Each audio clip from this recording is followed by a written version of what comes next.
When you think Leprechaun, you probably think of a short Irish man wearing green with a red beard and possibly a pipe, standing beside a rainbow with a pot full of gold. Leprechauns are associated with St. Patrick's Day, a holiday celebrating the patron saint of Ireland. However, their image has ultimately been watered down by lighthearted portrayals in media, advertising, and products.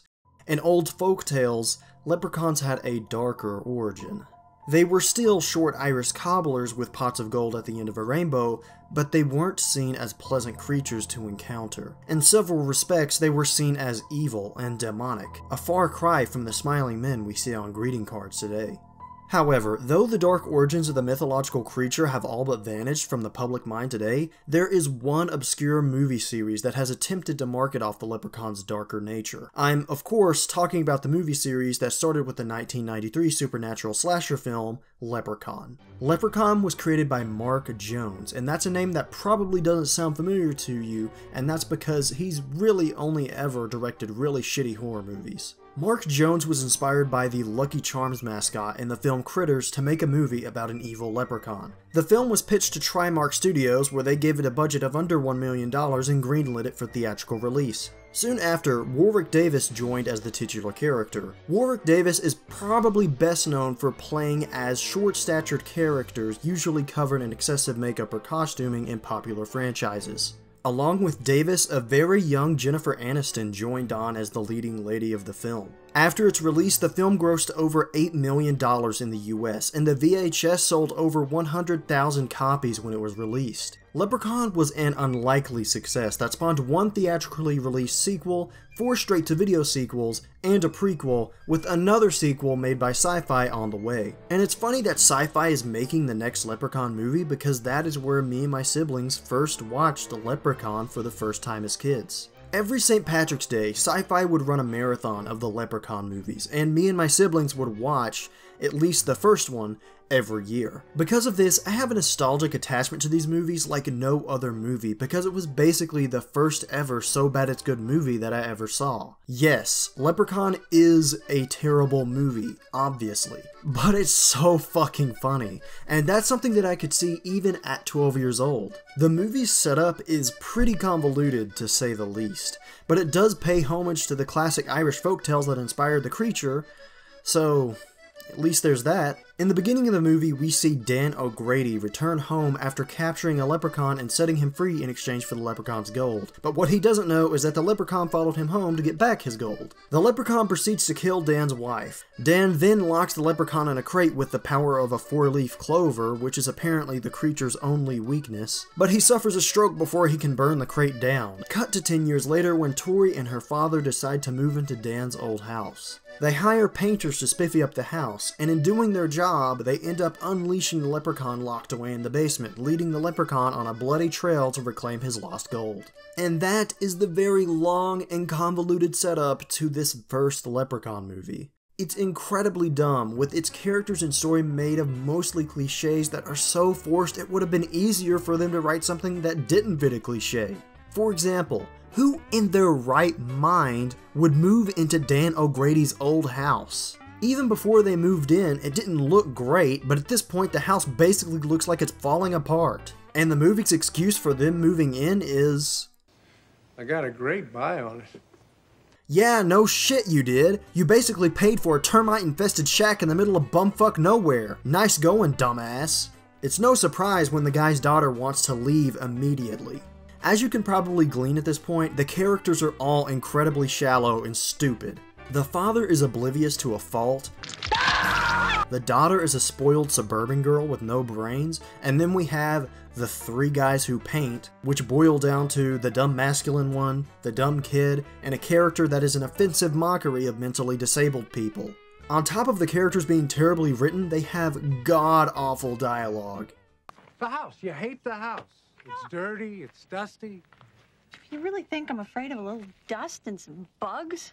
And the acting is, of course, atrocious. The editing is also so bad and amateur that it wouldn't even be excusable in a YouTube video today. Just tell me about the gold. All that being said, the movie has a strange, ironic charm to it because of the way all these things come together. It's not unwatchable, but it's certainly not enjoyable. At least, it wouldn't be enjoyable without Warwick Davis, who was undoubtedly the best part of this movie. See that? The buckles on me shoes? Why, I'm a leprechaun! He gives the best performance in the movie, he has the best lines, and he's clearly having a ball playing as this dumb character. The Leprechaun's character in this movie is so laughable. Some of the humor in his character was intentional, but other parts weren't. For example, whenever the Leprechaun impersonates someone's voice, it just looks hilarious. My ETA is less than 3 minutes. If I need backup, I'll call it in. That's another thing that makes this character funny. He has vague, undefined powers. These powers that he has are pretty limited and reasonable in this movie, but they grow to be more and more ludicrous as the movie series went on. As far as this first movie goes, he has telekinesis, he's basically immortal with his only weakness being four-leaf clovers, he can seemingly teleport, he can imitate the voice of any creature, and apparently, he is a very good craftsman. Besides his powers, he also inconsistently speaks in rhymes, which is taken advantage of in later movies. His rhyming quirk makes a lot of his lines a lot more funny and charming than they should be, coming from a guy who looks like my grandpa's ballsack. It's really funny watching this guy kill people because it is hard to take anything seriously with him, especially when he's driving around toy trucks and jumping on people with pogo sticks. No, seriously, he kills somebody by jumping on them with a pogo stick. It's fucking awesome. That's the thing about this movie. You could easily make an entire video pointing out its many obvious flaws from scene to scene, but that would be missing the point. This is a movie that is so dumb and nonsensical that a rainbow magically appears in the sky leading the characters to find gold, and where a bloodthirsty leprechaun rides around on a tricycle. Now, I'm not saying that the movie is exempt from criticism, or that all the ironic humor in it was intentional, but either way, it is really funny. Like all incredibly bad movies with a cult following, it's funny because of its flaws, not in spite of them. It completely misses the mark for what it was going for, while simultaneously hitting the mark for cult classic so bad it's good comedy gold. It's a movie you have to watch with friends in order to get the full experience of. Watching this movie by yourself for analytical purposes isn't any fun at all, but in a room full of people laughing at how ridiculous the movie is, it is a fun ride.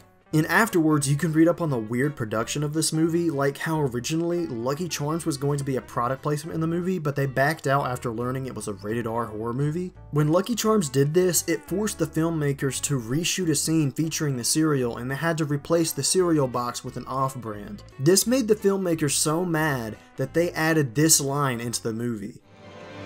Fuck you, Lucky Charms. Yup.